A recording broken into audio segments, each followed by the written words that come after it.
Доброго времени суток, это канал Покинутый мир. Хотел я сделать небольшой перерыв, чтобы достойно закончить учебу в колледже. И природа предоставила мне такую возможность. О том, как зимняя сказка превратилась в кошмар, я расскажу в этом видео.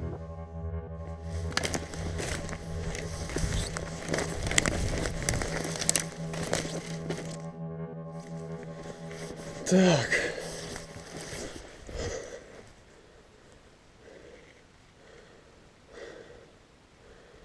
Что-то не понял. А где это место? Где-то здесь, в этом лесу, который впереди. Оно должно быть.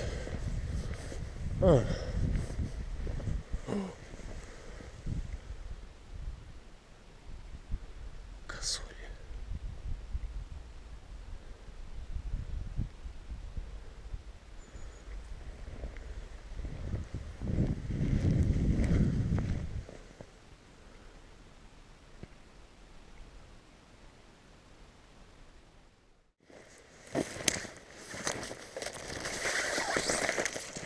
Ого, лось бежал.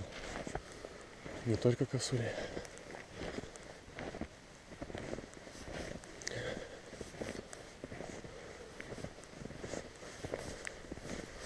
Ух ты.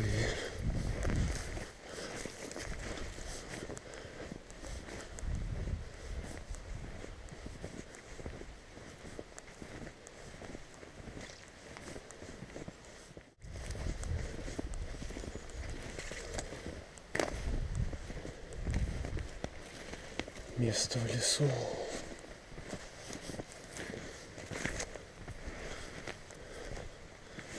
Замка снаружи нет. Значит, либо закрыто изнутри, либо не закрыто вообще. Фух. Здесь таких домов должно быть много. Еще одна баня. Принадлежит, наверное, к этому дому уже.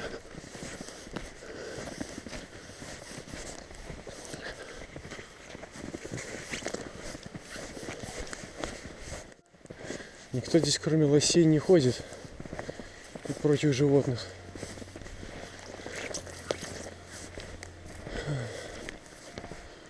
Но,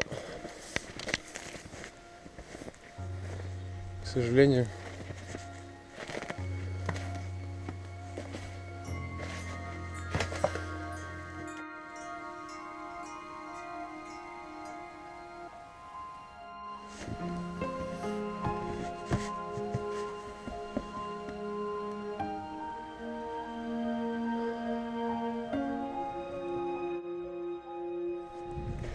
вот она избушка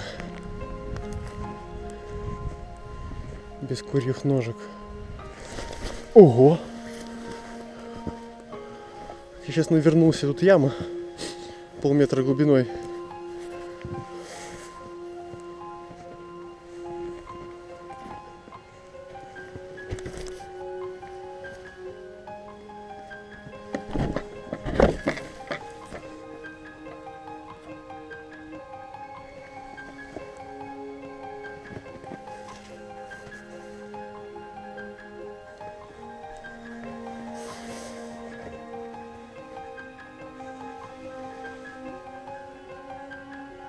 Следы взлома, как всегда.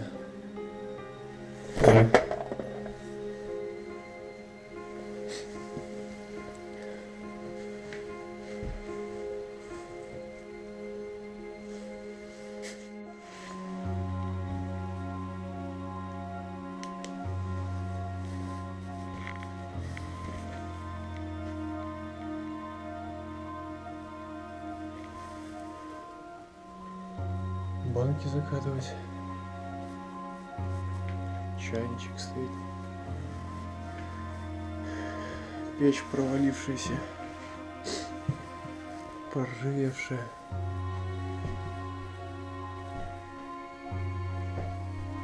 Спал здесь кто-то недавно. Пару лет назад.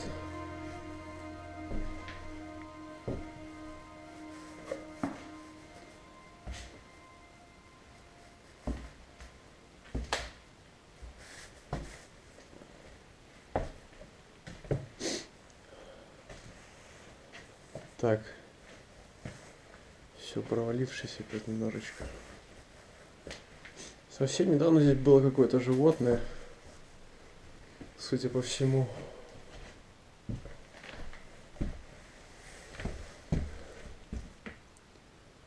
Ну и как всегда, не сняли даже счетчик. Книги по углам. Скорее всего, животное здесь рожало, что ли. Вон оно, какую здесь себе кучу вещей сложило. Ну и больше ничего здесь нет. На этом, наверное, все. Здесь абсолютно пусто. Абсолютно.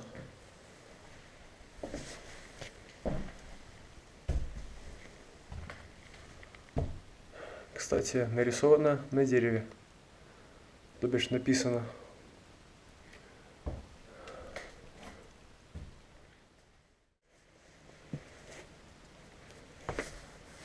Прихожие то симпатичней, которую я упустил. В надежде, что найду что-то более интересное.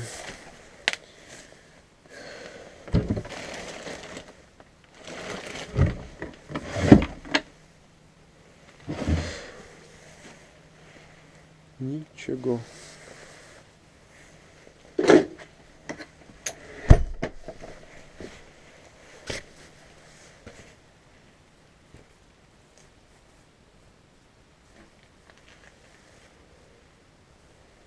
Вход на чердак снаружи. Лестницы у меня нет. Не думаю, что там я что-то найду в любом случае. Так что просто двинусь дальше. Прощай, местечко.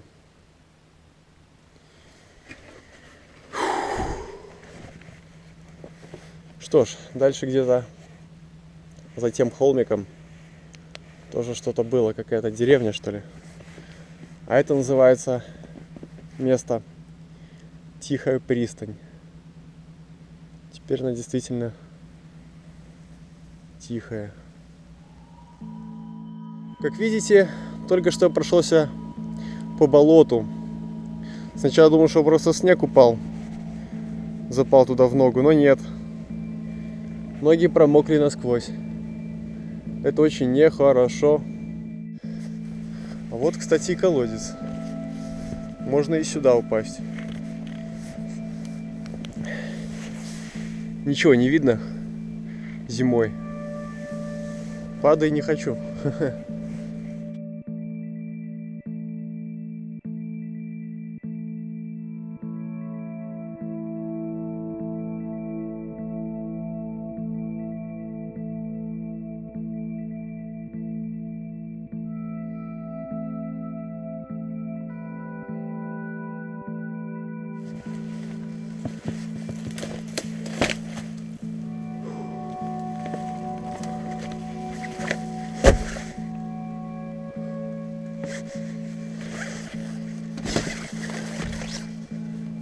Гнездо какое-то или что это?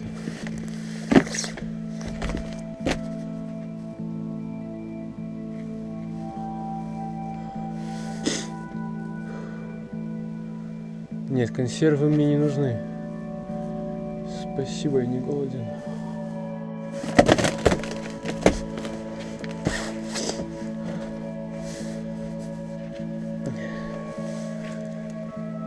Нет, уж слишком это место уничтожено временем. Погребочек ничего такой, почти в человеческий рост.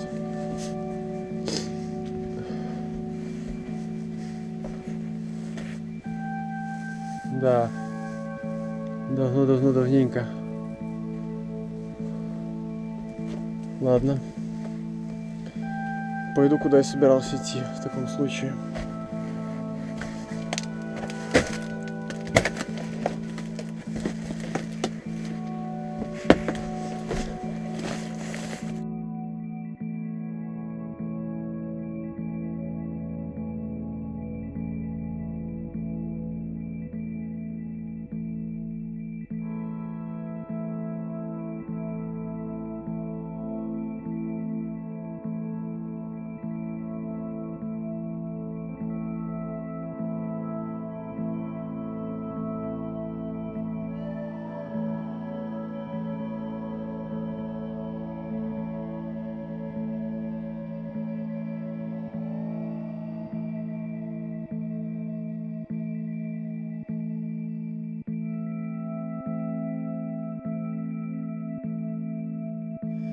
Повернуть назад надо было тогда, когда нога в первый раз провалилась в холодную трясину, немного покрытую снегом. Но думаю, многие, с кем случались какие-нибудь неприятности, помнят, что перед этим ты продолжаешь делать то, что к этим самым неприятностям ведет, несмотря на плохое предчувствие. И надеешься, что как всегда пронесет. Так вот, кому-то везет, а кому-то нет. Те, кому не повезло, уже не с нами. Поэтому не стоит пренебрегать этим ощущением, ведь оно никогда не подводит, но многие его игнорируют, а зря. Какая болотистая местность, однако. Нет ей конца и края. Какая-то, страна болот, а не озер. Точнее, край. Все. Приплыли.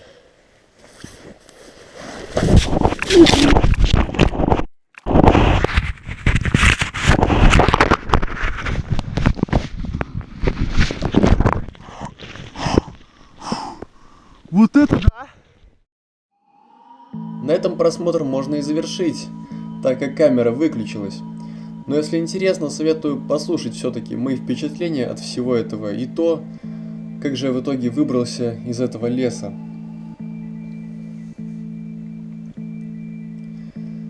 Самым неприятным был момент, когда провалился по шею в трясину. Было осознание того, что под ногами ничего нет. Было немножко страшно остаться в этом месте навсегда. За долю секунды в голову пришла глупая мысль. Неужели все закончится вот так? К картине красок добавляло то, что в радиусе 5 километров не было ни души. И в голову также пришла неприятная мысль о том, что такое вроде бы и небольшое расстояние придется идти насквозь мокрым на морозе по болотам и полям. Болотистая местность тянулась довольно далеко, и как бы мне не хотелось, но вновь пришлось пройтись по болоту, чтобы сократить путь. Благо, в этот раз я уже не провалился. Времечко я так и шел. Как потом выяснилось, я сделал полукруг. Хотя ранее я никогда в жизни не плутал, но, видимо, компас в голове так же замочило, как и камеру с мобильником. Наконец, вдали я увидел ровную линию. Это была дорога. Пока я к ней шел, меня удивило то, что по ней за все время не проехала ни одна машина, а сил уже было мало. Порой приходилось бежать, чтобы согреться, хотя холода я и не чувствовал. Ноги ощущались, как две огромные колбасы. Идти было тяжело, как после жесткой тренировки или длительной поездки на велосипеде. И тут я понял, что передо мной железная дорога. Я выругался. Но железная дорога тоже дорога, и я пошел по ней. Идти долго не пришлось. Показался домик. У крыльца стояла женщина. Еще сдалека я крикнул ей, чтобы она вызвала скорую. Так как где-то слышал, что если искупаться в одежде в мороз, то в ней нежелательно разгуливать часами по лесу. Женщина не расслышала, а мне стало стыдно за свой крик о помощи, и когда я подошел к ней, я просто решил спросить, где находится ближайшая дорога, ведущая в город. Что ж, на этом мое заключение и окончилось. Спустя минут 15, 20, может быть 30, я нашел дорогу. Повезло, что остановилась первая же машина. Это, признаться, было приятной неожиданностью. Выкладываю видео на третий день после своих злоключений. Что очень странно, последствий пока не наблюдаю. Возможно, бежать, тем самым согреваясь, действительно очень хорошая идея. В общем, выводы по поводу произошедшего можете делать сами. А я прощаюсь с вами, уходя с головой в написание диплома, параллельно копя на новую камеру. На этом все. До новых встреч.